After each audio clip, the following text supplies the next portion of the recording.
Welcome to Princeton Television. Welcome to Breezin with Bierman. The great Adam Bierman is off tonight, but I am Lauren Lepre, the co-host, and I have a very special guest this week. My guest this time around is Patrick Rodgers from Dancing Ferret, from Mr. Dracula's Ball himself, seen on the Colbert Report, seen on CNN with his war with Wells Fargo's, which he has won. We will cover all this tonight, but Patrick, thank you for being a guest tonight. My pleasure. Welcome to Princeton TV. Thanks for having me. Let's start off with Dracula's Ball. All right. You have been running that for a good 20 years. You got the big anniversary show coming up. You are definitely a man of goth, as everyone clearly could tell. Let's give us a quick brief history before you get into that. What drew you to that scene? And then we'll get into Dracula's Ball. So why did taste for it, if I could use those words? Well, it's hard to point to anything in particular. It's just always through childhood I felt kind of drawn to darker side of things. I was always interested in the villain story. Like, what was his deal? Why was he so evil? What drove him to do the things that he did? And of course, I was drawn to vampires and other things that went bump in the night. And once I moved to America, I'm originally from the Bahamas in the Caribbean, which you can tell from my tan and my amazing. accent. Yeah. So anyway, I moved to the States and I discovered the goth scene and immediately felt like I was at home there. I liked the aesthetic, I liked the music, I liked the people. And eventually I became professionally involved. I started booking bands and the rest is a 23-year history from there. So the scene was already going on in the Philadelphia area, which where you largely work out of. Yes. When you got here. Yeah, the scene was going on, but the problem that the scene was having from a music standpoint was that a lot of bands were skipping Philadelphia to play New York.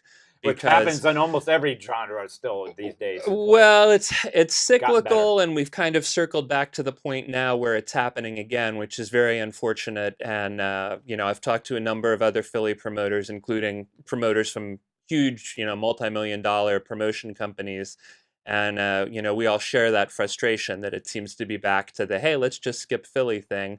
But that was happening at the time. And I felt if I actively pursued some of these bands and said, look, we are the fourth largest city in the country. Maybe it would be a good idea for you guys to come here and play to this audience. I started getting some bands in and people got excited about that. And we kind of built from there. Wait, and so this was the late 90s when all this started for you in that department? Yeah, 95 was the year that I started in, and the very first show that I did was not a goth show. I was just looking to, get in and do anything. And Guar had a side project at the time called X-Cops, and they all dressed up in these police uniforms, and they sang songs about cavity searches and violating people's civil rights and other things we can't talk about on a respectable show like this. But they had this album and they wanted to tour, and nobody in Philly wanted to do the show. And I said, well, it's Guar, so this is a chance for me to kind of make a name. And I did it at the Trocadero, and I took a big cash advance on my credit card, and I lost thousands of dollars doing the show. Wow. But it was a learning experience. I started working with a national band. I started in a real venue at the Trocadero, who today now, even still, I have a great business relationship with. So it was a way to kind of hit the ground running. And my next show after that was a goth show, and I made a few $100s. And I said, all right, maybe this could work. And it's, grown quite a bit and worked well. So you eventually started your baby, the Dracula's Ball. Tell us the birth of that and how that got rolling. That got started because I was frustrated with discovering bands that I thought were very talented, but that didn't have a lot of draw or a lot of name recognition. And I wanted to set up an event where the event had its own audience, and I could take a band that was good, but maybe not very well known, and put them on stage and have a large number of people in the room see them, and then build them through that process. So, and of course, we also booked big bands too, but the impetus for doing that event was to find a vehicle to promote smaller bands, where if I just said, hey, this band is playing, maybe 20 people would show up. But because it's Dracula's Ball, 300 people showed up, and then 500 people showed up, and then 1,000 people showed up. And, now we do fewer of the events. We only do maybe 2 or 3 of them a year. We used to do 4 of them a year. And we mostly do bigger bands now. But I'm always looking for the opportunity to kind of take somebody that would benefit from that exposure and put them on a bill with, a bigger band that's going to draw a lot of people. But the event itself has its own fan base. So we get a lot of people that don't know the bands. They just want to come to Dracula's Ball. Yeah, and that's why you're here now. I met him through these events in like the early 2000s, and I'm a person I always had a taste for all styles of music, and getting into another thing that you did Shampoo Wednesday nights. You had your own 80s and goth night going on. Yeah, it was called Nocturne. It was actually the longest running club night in the United States of any kind, any genre. Yeah, 16 and a half years that ran for. That was all you from start It was to all finish? me, start to finish. Yeah, as I remember, everybody knows my punk rock hardcore roots. I remember being at the Electric Factory, which is next door to the club. That's right. And I left a Hatebreed show, and I walked by. You don't know this, so I know you don't remember this. I saw you outside, okay, with the bouncers, and there's this guy with fangs, and I'm like, I just moved up, I'm like, I don't know what's going on over here, but I should just go over. So I went up, I'm like, excuse me, what's going on? You were all nice and upbeat. You're like, oh, it's 80s and goth going on up there. I'm like, first thing I was like, that works? That mixes? That works? Oh, mix is great. And it did. And I was just like, well, Wednesday night, it's 11:30. One show right to the next, and then I went in, and that was it. I was hooked ever since. So yeah, that went really well. You ran that 16 years. I didn't realize that was a full 16 Yeah, years. 16 and a half years. Spin Magazine wrote an article, well, a blurb more on us at one point as one of the more interesting club events in the country. And they said it was one of the few places where you could hear Prince and Susie Sue on the same night. Which to me didn't, it was like, of course, why wouldn't you hear Prince and Susie Sue on the same night? But I guess to Spin, that seemed novel, so they gave us a little plug. And it was always just amazing for anyone who was ever there that, like, you're in this venue, and it's like large, dark people dressed in goth, and then you go in this other room with all 80s, and it's all these happy kids. It was just like, and it worked. It was really, I never ever saw any problem with the crowds. Oh, well, It gelled amazing. And I mean, the thing is, there was so much crossover between those crowds, and there were certain songs that, you'll remember the venue had 3 rooms, 3 dance floors, 3 DJs. Yep. And each of them kind of did something, their own thing, but there was kind of an overlap. And there were certain songs that you could hear in all 3 rooms on the same night. Or something, definitely The Cure. I mean, Number One Crush by Garbage. Yep. That was something you would hear in all 3 of those rooms. Another song called Something on the Dance Floor, and I can't say the first name on television, but there were songs that you would hear in all 3 rooms because there was an overlap between all of those groups. And everybody got along, and it was a great atmosphere. It was definitely something I'm really proud of having, birthed and shepherded, and it was a staple for me for many Wednesday nights for a very long time. I felt like I didn't feel right the rest of the week if I missed it at one point. Well, and I mean, there were many people who came to me and said, my job schedule, I got it changed so that I can come in late on Thursday, and I have to stay late a different night, but I can come in at 11 or noon on a Thursday because after being out until 2 a.m. on Wednesday and maybe having 1 or 2 adult beverages, I can't be up at 9 a.m. So, kids in college who changed their class schedules to make sure they didn't have any Thursday morning classes. It was very flattering. Yeah, very flattering. For the record, I was up every day at 6 a.m. regardless. I just ate it, but I just did it. But you're an Iron Man. That's right. So tell everybody. Anybody new that's watching from the Princeton area, you have your 20th anniversary show coming up. You want to tell us all about that Yeah, one? sure. So it's the 20th anniversary of the Dracula's Ball event, which is certainly one of the most popular events that I've produced in the years that I've been doing concert promotion and event production. And so we have two bands coming in from Europe. We have a band called Covenant, and we have a band called Front 242. And they're sort of one of the pioneers of industrial music. They were, definitely leading figures in electronic music, generally speaking. And they don't tour very often. So very excited to have them. Very excited to have both bands together. It's a killer double bill. And we have people coming in from, a lot of different states. I've sort of been able to see the list of where people have purchased tickets from, and it's people are flying in from the show. So there's actually a guy from the band's home country in Europe who happens to be in Philly on business at the time, and he said, "Oh my God, I bought tickets! I have to see the show. It's amazing!" So he's pretty happy. But we sold out about 6 weeks in advance, which is about what I expected for this. So it's a nice milestone. It's nice to be able to celebrate. It's fantastic that people have supported the event for so long and kept it viable, and kept that atmosphere. It's very friendly. It's very laid back. And the outfits are amazing. I mean, Yes. you're welcome. You're welcome in a t-shirt and jeans. You're welcome in whatever you're comfortable in. But some people have pretty elaborate costumes. Some people have really sexy nightclub attire.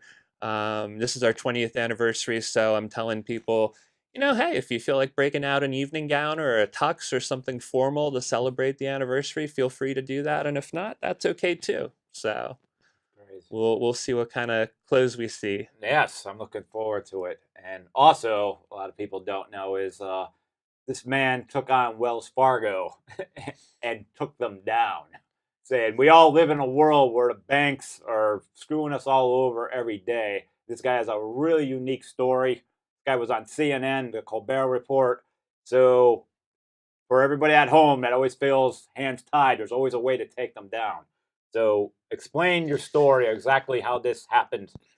Well, we And don't have time for the full version, but the okay, Reader's Digest version was that there was a dispute between Wells Fargo and I. okay, And one of the important aspects of the dispute was that I never missed a mortgage payment, and they agreed that I had never missed a mortgage payment, always payment in full and on time. But they disputed another point with me, and they said we're going to foreclose on your house. And that's a pretty scary thing to hear from a sure bank. it is. Yeah. And it's an odd thing to hear when you've never missed a payment. So I talked to a couple lawyers, and they said, "Well, when's the foreclosure?" And I said, I don't know. They just keep sending me these threatening letters, like 2 or 3 every week." And all 3 of the lawyers I spoke to said, "Well, we can't really help you until you're in foreclosure. So what you should do is stop paying your mortgage, go into foreclosure, and then hire us, and we'll fix it for you." And when a lawyer tells you to stop paying your mortgage, I said, this doesn't seem Sound good at right all? to me. Yeah. Thank you very much for your time.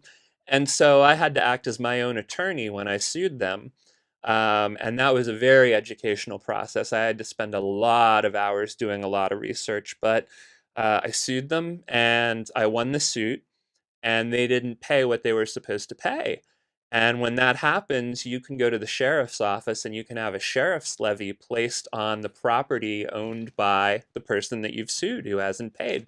So at the time, Wells Fargo had one office in Philadelphia, and I went to the sheriff's office, filled out the paperwork, and paid the fee.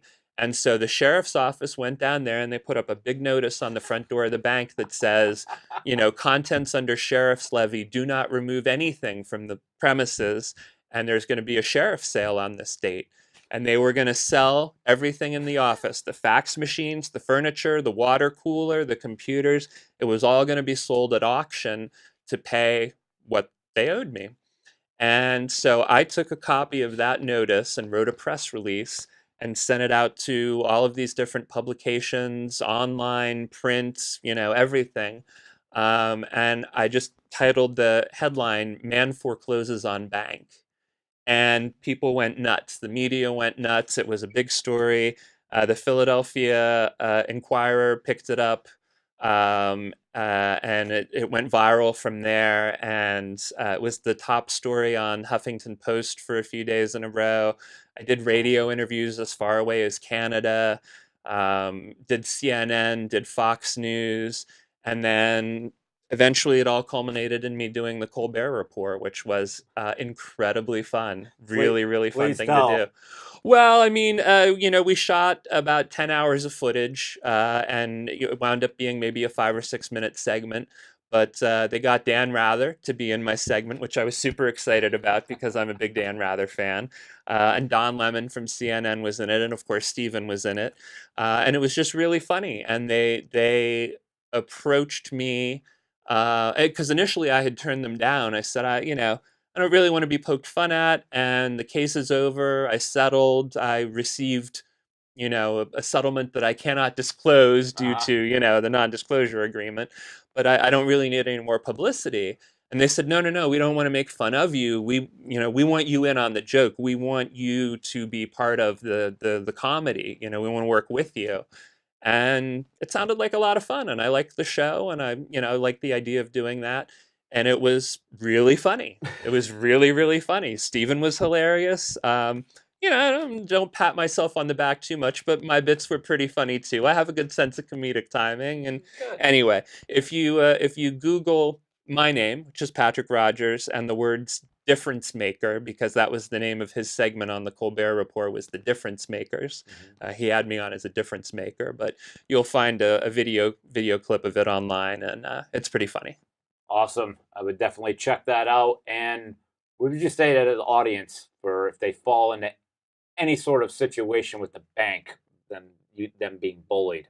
What would you say the first like the process they should start to follow? I mean, I'm sure it could be all different depending on the situation. It's really different from situation to situation, and I mean, bank is also, that's a very broad possible set of circumstances. For me, it was just a mortgage issue. So mortgage law was what I learned about. But there's a federal law called RESPA. That's the initials for it, RESPA. And if you look up the RESPA code, there's a lot in there about what the bank has to do. And if you send them a certain type of letter, they have to, by law, respond to you within a certain amount of time and say, look, we got your letter. And then they have a little more time to send you a response that says, we read your letter and here's our answers to your questions. And if they don't do those things, you can sue them. And other people have done that. Consumer Reports actually asked me to write an article about what I did and how other people could do it. So it's on their website called The Consumerist. And if you Google that, it's not hard to find. And that's really the best advice I could give in general without knowing, And also, time for me to give the disclaimer, I am not a lawyer. This is not legal advice. Don't sue me if something goes wrong. Thank you.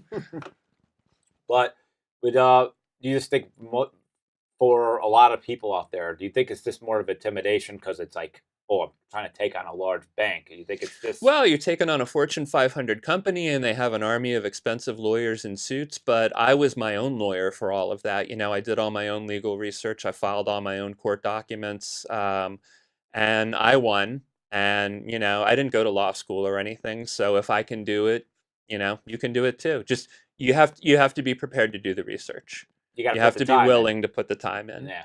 And you don't have to pay the lawyer fees if you don't have to. Well, see, this is the other thing too, is that, if you're your own attorney, if you're acting on your own, you're paying yourself zero. But the bank has to pay these lawyers, and everything that they have to do costs the bank money. And you can kind of bleed them out a little bit that way. You can make them have to pay their lawyers a whole bunch, to the point where they may be willing to just say, hey, all right, so far we've spent $7,000 fighting you. What's it going to take for us to have you go away and leave us alone? And they're probably trying to always reverse that on the small person, right? Because they realize they don't have the money to pay a lawyer a lot of times. Well, and that's it too, is if you do get a lawyer, then they'll flip the script and they'll do that to you. They'll file a bunch of motions and a bunch of things that need to be read and responded to, because they know you're hemorrhaging money at $200-300 an hour with your lawyer. So and not everybody is cut out to be their own lawyer, and that's not always the best move. Sometimes you need a lawyer, especially if something's particularly complicated. But it is possible to do it on your own. That's great. It's I always love the little guy getting the payback. Well, it's the classic, man bites dog story, and that was part of the reason that it really went viral in the way that it did. Like an amazing story. Thank you. Thank you. So, and you also run your own record label. I do. The label's a catalog label now, which means that we don't put anything new out, but we do keep our existing releases in print. And we had that going for a number of years.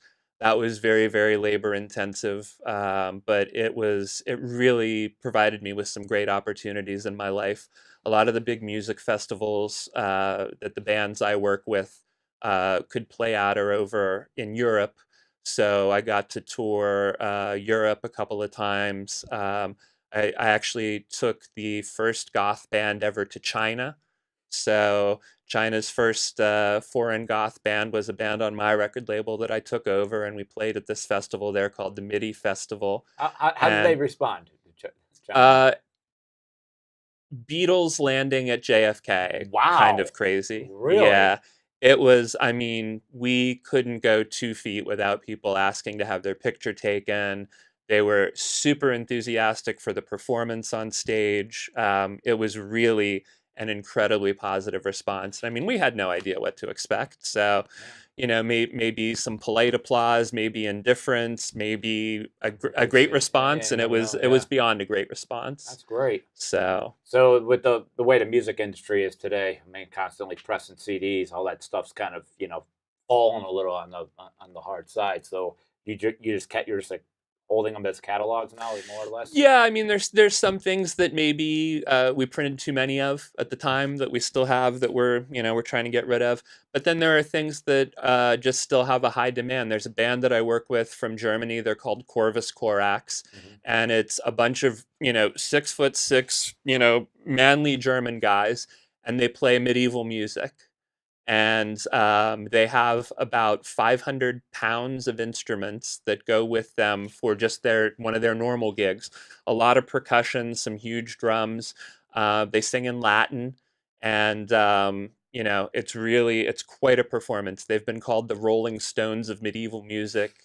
And they actually got so big in Germany that they branched off a couple of side projects. And the one side project of theirs that's most famous is called Cantus Buranus, and what they do is they play the Carmina Burana with a full 100+ piece orchestra, but they play with their medieval instruments, and they everything is played in a historically authentic style. And there's a great video you can find of them online. They're playing at this big outdoor amphitheater, and they actually go to the stage in a horse-drawn chariot. The chariot pulls right up to the stage, and they get on the stage with their bagpipes and their huge drums and all their other medieval instruments, and this huge orchestra is there, and it's amazing. So their stuff, we have a greatest hits album of theirs, and that's years and years later still in demand, so we keep that in print. So there's a couple other things that we'll always repress as long as there's demand for it. Gotcha. And then we got your Dracula's Ball event going on here. Yeah. So you've been doing this 20 years, and you're always particularly the last few years you've been running the truck.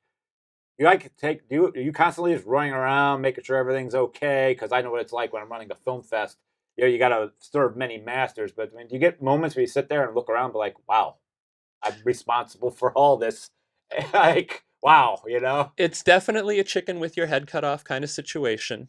There's a lot of running around to do. There's you're serving the audience, but you're also serving the musicians, and you have to make sure that everybody in that equation is happy. And of course, you're serving the venue too. Yep. Mostly they take care of that end on their own, but occasionally there's something that comes up, like maybe you see somebody doing something that they really shouldn't be doing, and then you've got to alert the venue, like, hey, this thing is happening, and that person needs to be escorted out because you don't want that trouble and I don't want that trouble. Right. But that's rare. I mean, Yeah. my crowd is very well behaved. But yeah, you know, every once in a while I do get to stop and take a breath and take that moment and sort of look around. And I mean, for me, people ask if I have fun at the events.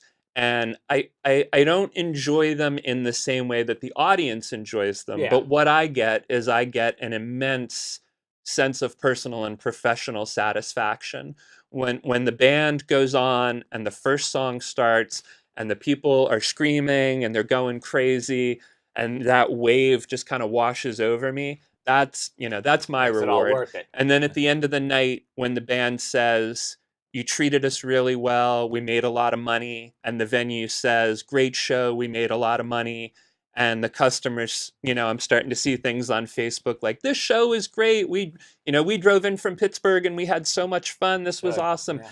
That's, you know, that's my enjoyment, that's my pleasure when all of that stuff comes together. That's fantastic. Yeah, yeah. So, and you made like they pretty much all those bands, that crowd's been your family, probably pretty much for the last 20 years, 25 years, right? It has, and you know, one of the things that's you know, that's sad is that over that amount of time, you know, you lose some people, and you know, in the music business, you don't lose too many people who are in their 80s and they're surrounded by family and they die of natural causes in their bed at home. You know, you lose people to auto accidents, to cancer, to drug overdoses, to suicide, and things like that. Um, and so that's, you know, something that's on my mind leading into this 20-year anniversary. There's a little part of my brain thinking about, you know, people that aren't there anymore, and that's kind of tough. But you know, the positive side of it is exactly what you said. There's people, I mean, there are people that are bringing their kids to my event now who met at my event.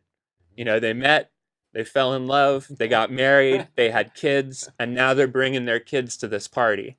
I hope they And had you in the wedding at least, right? well, I've been to one or two of those, but yeah, I mean, you know, there are relationships that have you know, friendships that have lasted a really long time as a result of that, and there are people that, you know, when I open the doors at 9 o'clock and say, "Hey, come on in, everybody," you know, there are people that I just know I'm going to see, and I Yeah. look forward to seeing them, and I'm excited to see that loyal fan base, that, you know, that core family crowd, and you know, I'm happy to see new faces too.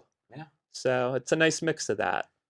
So, do you have like anything new you might be trying to do in the work, like an expansion of, you know, outside of? Yeah, there's a couple of ideas that kind of bounce around in my head, and you know, you always have to measure how good this sounds in my own head versus how realistic is it that people are going to be into something like that. And you know, sometimes I hit the mark, and occasionally I miss it. A couple of years ago, I did an event where we did a historically accurate presentation of a 3,000-year-old Babylonian menu. And I rented out a restaurant, and I hired a guy who is both brilliant with history and cooking. And he sat down and he researched all these recipes, and we sourced authentic ingredients, the same ingredients that they would have used in Babylon to make these, you know, these recipes. And we did this Babylonian dinner, and it was a huge hit. And you know, we sold it out. We did a second presentation of it, and it was amazing. And that's something that in your head you think, "Boy, that sounds really cool." And then once you start putting money into it, and you're going, "Oh my God, are other people going to think this is cool, or are they going to just think this is weird?" You know. So that's always you know, that's always something that runs through your mind: is, are other people going to be into it? But well, I think we're pretty much all set here. So, for anybody, want to give a plug to your website or anything about the Dracula's sure. Ball? I mean, Dracula's Ball is 2 or 3 times a year. We always have one on Halloween or within a day or two of Halloween. Our next one's April 14th, but as I said, it's very sold out. It's our 20th anniversary event. But if you want to keep abreast of what we're doing and see when the next events are, the website is draculasball.com. There's no apostrophe between the A and the S in Dracula's. It's just all one word, draculasball.com. And you can go there, and there's always going to be info up on what the next event is going to be. And check it out. It's fun, very laid back crowd. People are friendly and welcoming, and you might enjoy yourself. Welcome back to Breezing with Bierman. We are very fortunate today because we have as our guest Michelle Pirone. She is a candidate for Princeton Council election for this coming June 5th, right, Michelle? That's right. The primary Michelle is a Princeton native with a global perspective. So can you tell us more about that, Michelle? Welcome to the show. Thank you. Thanks for having me. It's good to see you. In terms of the Princeton native, I was born here and raised here, and I have long roots in the community. My family, my great-grandfather came over in the late 1800s. My grandfather came in 1900. They worked as stonemasons and landscapers at the university. So my family really helped build the town. So it's so we really go back a long way, and there's a lot of us. Pirones, right? They're still around as well, right? Well, how about that global perspective? So yeah, let's talk about that. So in terms of that, I really believe in the adage: think globally, act locally. And this is really the reason why I've got involved in politics. I mean, early on, my early career, I studied politics and international affairs, and I was real active and all that. And then life, took me in a different direction. But, things right now at the national level, I'm not happy with. A lot of us are really, upset about what's happening. So I just feel like I can think about that on a global level, but I can act and do something here locally. So that's why I decided to run for town council. Well, let's talk about that. Why did you run for council? Why are you running, Michelle? I mentioned the roots, and I see things in my community. By the way, backing up, I've been all over the world. I lived in Mexico. Let's talk about those countries. Yeah. So after school, I went to California. I worked in California in congressional campaigns, and I started my business in event management. So you had like political background. I worked on Capitol Hill, and then I did some congressional and local campaigns, some fundraising. Then I got into event management. And I started my own business, my first of many businesses when I was 26. Were you in Mexico for that business? I was in California. I went to California. Okay. And then met my husband, fell in love. Yeah, we got married. So off we went to follow his career. I went to Mexico. Okay. So I didn't have my business anymore, but I got a job in Mexico, learned Spanish, and I worked in So you're very fluent in Spanish too. Yeah, I'm pretty fluent. Yeah. Awesome. We have a lot of constituents of Spanish speaking in Princeton. Yeah, very muy importante. So anyway, I worked in Mexico, and then my husband got a job in Florida, so we moved to Florida, and there I decided we were having our second baby, and decided that I didn't want to do corporate anymore, so I started a business. I started a retail wine store, and then to promote the retail wine store, I started a wine and food festival. Oh, so wow. I kind of created this community event. So you were able to like bring out that event background, event management, and business management, fundraising, business management, all that. Did a little real estate Seems like investing. You're going to be so ready for this new role that you have. But let's talk about your platform, because you're talking about you've been a business owner or like in business management for more than 25 years, and one of your platforms is about small businesses. So what are the other major areas of your platforms? Let's talk about those. Well, looking at Princeton, I mean, and having grown up here, I see, how Princeton has changed. And, I want to see us preserve some of the historic character of our town. But at the same time, development's going to happen. There's a need for new homes. So there's a lot of new homes going up. And I think we can just do a little bit better managing that change.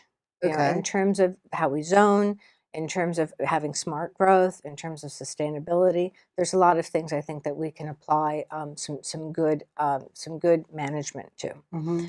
So that's one area.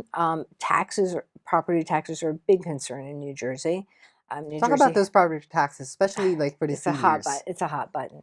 Look, New Jersey across the board has more municipalities and school districts than most any other state in the nation. So that brings up our property taxes. It's one of the issues, and that's not something you can really do anything about at the municipal level. But I do believe that we are overtaxing our seniors and our longtime residents. I see us kind of squeezing that middle class, and we have an out-migration in the middle class, and I do believe that there are some solutions. So I'm digging for those answers, and I think that bringing kind of a fresh perspective to things, perspective, right? you know, and being a little bit outside of the political realm sometimes gives you a little bit, I feel I have the freedom to ask the questions and look for the answers. When did you officially come back to Princeton? I officially came back last June. Last June, Yeah, right? yeah, And you're so already ready dove there, right in. like getting into this politics. And Exactly. like, let's talk about all of those other things. Like some of the things you mentioned, like development. Are you up for overdevelopment? Do you think Princeton has that problem too? Like many towns in New Jersey have that issue. And that when we look at local perspective or local issues, that's always a hot button. Overdevelopment in their towns. What do you think about Princeton and overdevelopment? Well, I mean, first of all, Princeton's population has held pretty flat for 50 years. We had a big boom in the 40s and 50s and a big influx, and the population growth has been pretty flat since then. So you can't say that we are overpopulated or that there's an issue there. I think that we do have some affordable housing that we will have to increase. We have 750 units that we have to, that's been state mandated that we need to increase. But in addition to that, I mentioned before, there's modern big homes coming in. Yes. I think there's a huge market for new modern homes. Yeah, modern homes, right? And my only issue is let's manage it better. Let's not cut down all the mature tree canopy that we have. Like, and it changed I the saw look. as part of your like platforms too is like preserving our town, Save right? the trees. Saving the trees. Like, Exactly.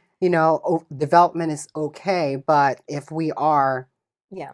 Like we're not taking in consideration all those culture and what makes Princeton unique. Exactly. Maybe we can like manage that better. Exactly. Right? That's my issue. And I'm doing some research. There's other townships in the state that have stricter laws about cutting down trees and making sure that you keep some of the mature canopy, especially on the perimeter of the lots, so that you're not strip mining and ripping down all the trees when you're building a new home.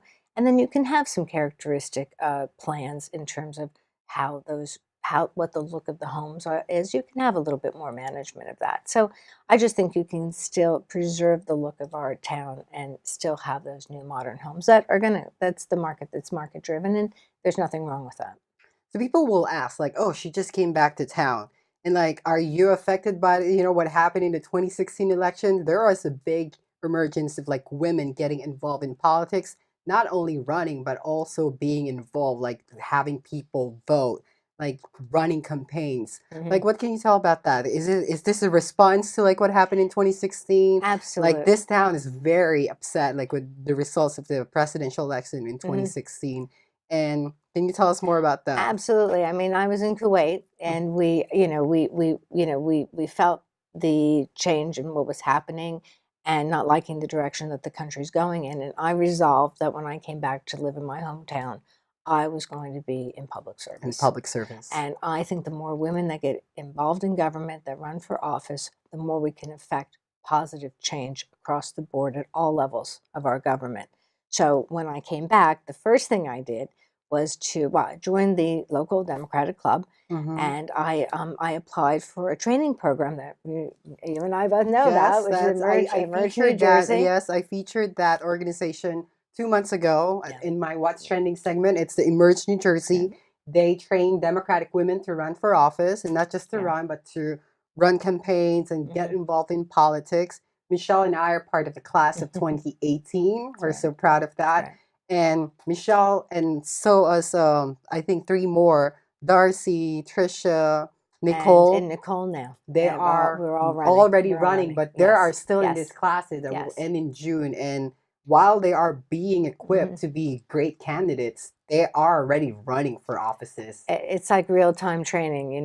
We do a training session, and I'm doing it in real time, and it's really fabulous. And it really, was the first initial, push to go in. And then, as I explored the issues in Princeton, I saw that I think that I can bring some fresh eyes, a new perspective, my business experience, my business acumen to help, and so that's why I decided to run. Let's talk about those challenges, because I know it's like, it seems like so great that, I came back to the town and then I am going to run for office or be in public service. You went to have a political training and you joined your Democratic organization. What are some of the challenges of that? Because a lot of people don't know the process. It's not just like, I want to run and then you can just run. You can do that, but there's a lot of process. What are some of the challenges that you encounter? There is. And I mean, there might be, you want to be part of the process and get involved in the party. But at the same time, I encourage anyone who wants to run, who's interested, to learn about it and to get out there. I mean, you need, 50 signatures on a petition and you can be on a ballot. I mean, you can, get involved. But the main thing I think that's so important is educating yourself. I mean, I go to town council meetings, I go to commission meetings, I go to different civic organizations, and I talk to a lot of people. I've talked to a lot of the municipal committee members. And the process is really educating yourself on the issues and being up on it and doing a lot of reading and studying. I mean, I think that's really important to be involved.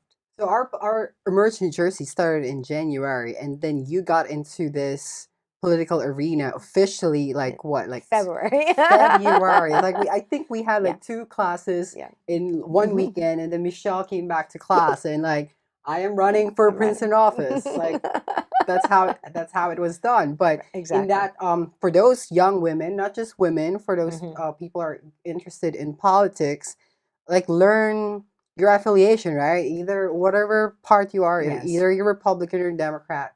You have those Democratic organizations in your town and you need to get involved. Like be part of those committees, get involved, learn the process and the system, and then... And help other people. And help other people. Come out, help me, help other candidates. Because the more you learn and the more you're involved in campaigns, like I was when I was, way earlier, back in college, you had that, right? It's really essential to understand how the process works. I was at the conversation with Hillary Clinton last night in Rutgers University, and one of the things you were lucky. You got a ticket. I got the coveted ticket. It's so hard to get those tickets.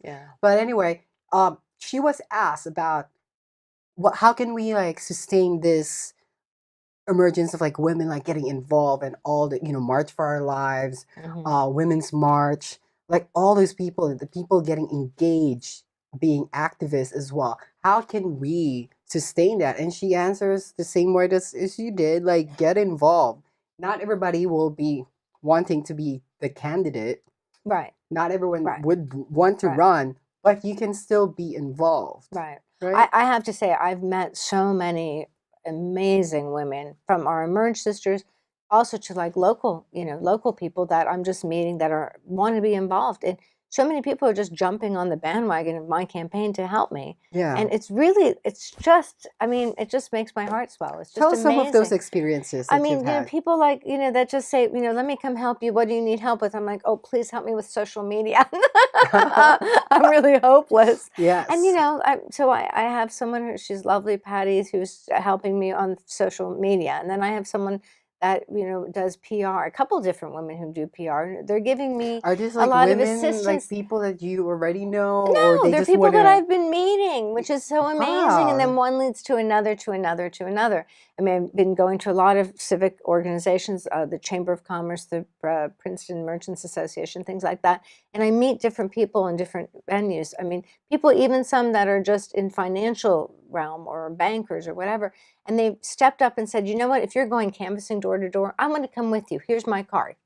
Amazing, just amazing. And we'll tell people, if you want to get involved in Michelle's candidacy, PironeForCouncil.com. You can donate, volunteer, and be part of the change that you would like for Princeton, right? But let's talk about that. You talk about the financial people. They always talk about fundraising. Yes. That's a lot of like candidates or like potential candidates. That's that negativity that they see. It's like, oh, I don't want to fundraise. Like that's so difficult. Tell us more about that Um, experience that you're having with your fundraising. People are so open, and they know that you need to raise money in order to be a serious candidate, and they're happy to help. For our audience, like how much do you need to run? Like this is for Look, town council. you can run a town council race with a couple $1,000s. Okay. You know, you can do more. You can always do more. But, you know, it just depends on if you want to do lawn signs, if you're going to do mailers, if you're going to do Facebook. I mean, how much you're going to be out Are you there. doing all of those? I'm doing all the above. All of yeah, the I'm doing all above. the above. So I really want to get out there as much as possible because I also feel like I want to get my message, and Mhm.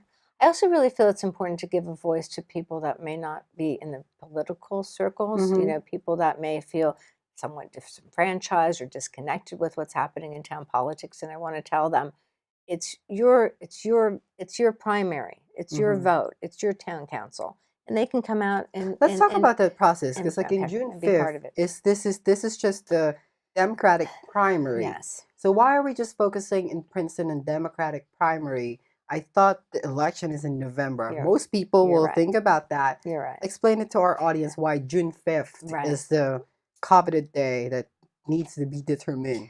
It's demographics. It's simply that the registration is really almost 5 to 1.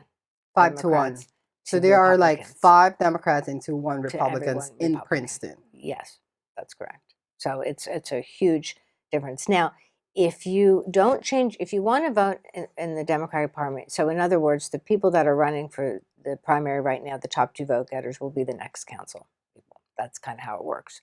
Technically, right? So this is Technically. one of So those it's like a political de facto election. This is like one of Yeah. those political process that a party can determine who is going to be the winner. Because Yes. of demographics. Yes. Just like how Princeton is set up. Not Right. just set up, but the demographics, like there are more Democrats. So even if they run in November, the Democrats potentially will win. Potentially. So the other thing is unaffiliated voters, which are Talk to 6,000 us people. about those. Yeah, Are there a lot of unaffiliated voters, unaffiliated there's 6,000 in Princeton. compared to how much Democrat and Republican? 10,000 Democrats, 2,000 Republicans, 6,000 unaffiliated. So Now, they can be unaffiliated can come to the polls Mhm. that day and declare Democrat and get the Democratic ballot to vote. So that's very important. Which so is those important. people that are unaffiliated, Right. but if there's still time to like change that, They don't need to change ahead of time. They can actually come to the polls. so it's gonna be so easy. So in June 5th, if you Right. come to the polls in Right. Princeton, you even as an affiliated, You can still- unaffiliated, you can and still come. unaffiliated, but you just have to say, I want to vote Democrat, and change your party right then and there. So However, they can be part of the process. can be What's part the of the process. however? if you're Republican and you want to vote in the primary for one of the Democratic candidates, you have to change your party affiliation before April 11th. Do you still have like Democrat primaries too that's happening in Princeton? What's that? Do they have that? Primaries, Republicans? Yeah, I mean, there's. I don't know if there's anybody on the ballot for Republicans Okay. or for unaffiliated. I So don't technically, know. like this Democratic ticket is your battle. That's right. So let's talk about what is your edge over your opponents? Because I know you started with 7 candidates. We're 6 right now. We're down We're to 6 right yeah. now. Yeah, we're 6. Now, again, we go back to my business experience. I mean, no one else has the small business background that I have, and I've done it for so many years. And I'm really reaching out to the business community. I think it's really important. How are the responses from the business community? in Very Princeton? warm. They really, but they feel that they have a lot of things that they want to see the town do. They want to work together.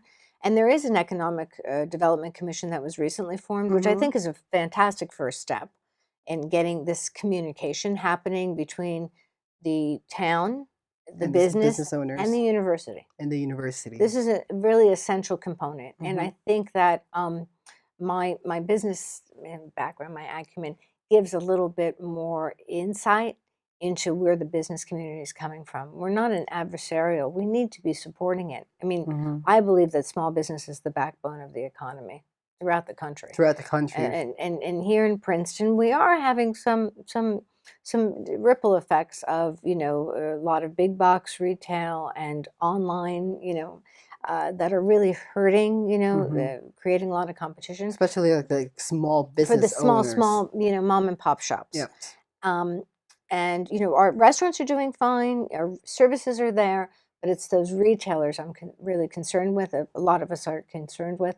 But I think that by supporting a shop local strategy, by addressing How do some you think a things. local government and with partnership with the university can help small business owners? Well, I think in terms of promoting, fixing the parking issues, which we have in Oh, hand, God. we Yeah, have in okay. hand. There are some really good solutions that we're working on, and promoting a shop local strategy. Back in the day when I was growing up here, it was different. We really supported the local businesses. Maybe we're more of a captive audience. We didn't get on our Do we cars. still have a lot of those small businesses in the area? We're losing some. We're losing them. We're Because like losing if some. you There's a walk in couple. Nauset Street or Witherspoon Street, you Yeah. see big names already, right? Like Yeah. chain. Yeah. But like Hewlett's recently closed, which was a loss. I remember that was a shoe store that I used to shop at years ago. The American Sew and Back, just closed as well. So a lot. Oh wow, Yeah, that so- closed already. Yeah, so you feel that those changes, and I do believe though that if we are strategic, Mhm. we can attract some. Look, we're Princeton. We're a Mhm. cutting edge community, and if we can attract some really interesting retailers, and if we can support those mom and pop shops through incentives, through making it easier for zoning ordinances And and things, parking, so people and we it's can easier to come in. the solution to parking, I believe, is really well at hand. I really Okay. believe we're very close within this year, this calendar year. We will see a big change in parking, and that also needs to be turned and promoted as okay. Now come shop, come back to downtown, and give us your business. Aside from the small business concerns, do you also hear any other issues from the voters or from the constituents of Princeton that they tell you that you need to work on? Yeah, well, I think like green spaces, our parks need some more investment. I think we could have a better freebie bus service because we have a very limited bus service. But again, there's solutions at hand between the business community and university and what we're doing with freebie buses. It's all a matter of communication. I believe in private-public partnerships, and I think that there are things that we can do. But people are talking about that they want a dog park. Dog parks. Simple It's very thing, important. right? A lot of people have Well, we dogs. all have dogs. There are a lot of Yes. dogs in our And we neighborhood. love A our lot of dogs. Yeah, Love those yeah, friends. so- So we're approaching towards the end of our interview, Michelle, and we're just so happy to get to know you. Thank you. And I'm so excited for the people of Princeton that you. watches the Princeton TV, and also we're on Facebook Live. Yeah. This is going to be available in YouTube and in other platforms. We want you to be, the people to get to know you. Welcome back to Breezing with Bierman. Now with our segment, What's Trending with Raya for this month. For this month, we're going to feature items for what's the latest or what's trending with Raya in music, books, TV shows, fashion. Spring fashion is coming and it's actually here already and it's so exciting. So let's talk about our first item for this month is Lex Paul. Lex Paul album. Lex Paul is a music producer. He's a native of New Jersey from Bridgewater, and he makes this. He's a music producer, so he makes this really beautiful, crisp music and sound. If you know any rappers and any other singers that would like to collaborate with Lex Paul, you can find him on Spotify. He has this first album, they call it EPs these days. So it's called Tulip. And my favorite songs there are The Jungle, Bollywood, really, really nice song to walk to in a red carpet, and also catch the Proud Boys sound with a collaboration with another artist. So Lex Paul music is really nice, very professional music, beats. If you into that electronic music and those beats, you have to check out Lex Paul music on Spotify, Google Music, and all the other music platforms. Our next item is spring fashion.